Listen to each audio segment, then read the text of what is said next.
जब पता लग जाए कि किसी व्यक्ति की मृत्यु कुछ ही समय बाद होने वाली है, तब परिवार को क्या करना चाहिए। मित्रों, जैसा कि हम सभी जानते हैं, हम सभी को एक न एक दिन इस शरीर को त्यागना ही है, यानी एक न एक दिन हम सभी को मृत्यु ज़रूर प्राप्त हो जाएगी।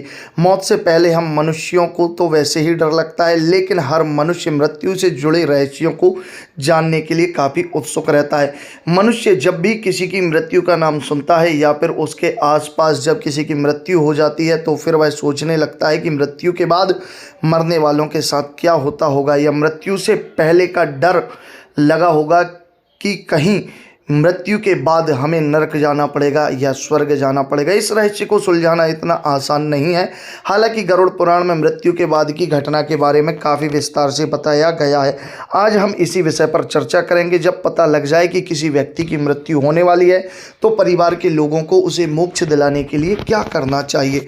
गरुड़ पुराण के 9वें अध्याय में वर्णित कथा के अनुसार गरुड़ ने भगवान विष्णु से पूछा कि हे नारायण, कृपा करके यह बताइए कि किसी व्यक्ति का अंत समय निकट हो तब उसके परिवार को क्या करना चाहिए। तब भगवान विष्णु ने गरुड़ से कहा कि हे पक्षीराज, जब अंत समय में प्राणी अपना शरीर छोड़ने लगता है, तो परिवार को चाहिए कि आंगन में तुलसी के समीप गोबर से एक मंडल की रचना करे, उस मंडल पर काले तिल बिखेर दे और फिर उसको बिछा दे।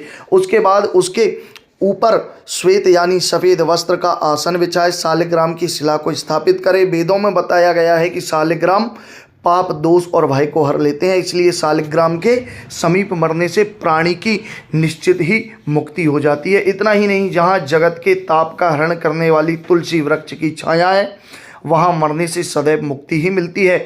भगवान विष्णु गरुड़ को बताते हुए कहते हैं, हे गरुड़, जिसके आंगन में तुलसी का पौधा लगा रहता है, वह घर तीर्थ के समान है, वहाँ यमदूत प्रवेश नहीं करते हैं।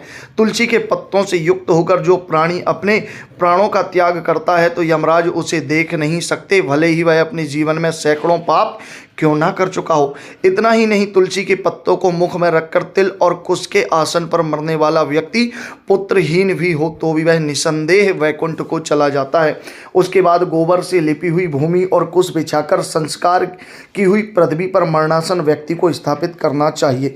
मरणासन व्यक्ति को चौकी पर नहीं रखना चाहिए, क्योंकि मेरे सहित ब्रह्मा, रुद्र, अन्य देव उस मंडल पर विराजमान रहते हैं, इसलिए गोबर से मंडल की रचना करनी चाहिए। जो भूमि लेप सहित होती है, अर्थात मलमूत्र आदि से रहित होती है, वे सर्वत्र पवित्र होती है, किंतु जो भूमि मल मूत्र आदि से दूषित हो, वहाँ पुनः गोबर से लेपने पर शुद्धि हो जाती है। बिना लेपे हुए भूमि पर और चारपाई पर भूत, प्रेत, पिशाच, राक्षस और यमदूत प्रविष्ट हो जाते हैं, इसलिए भूमि पर मंडल बनाए बिना अग्निहोत्र, श्राद्ध, ब्राह्मण भोजन, देव पूजन और आतुर मरणासन व्यक्ति का स्थापन नहीं करना चाहिए।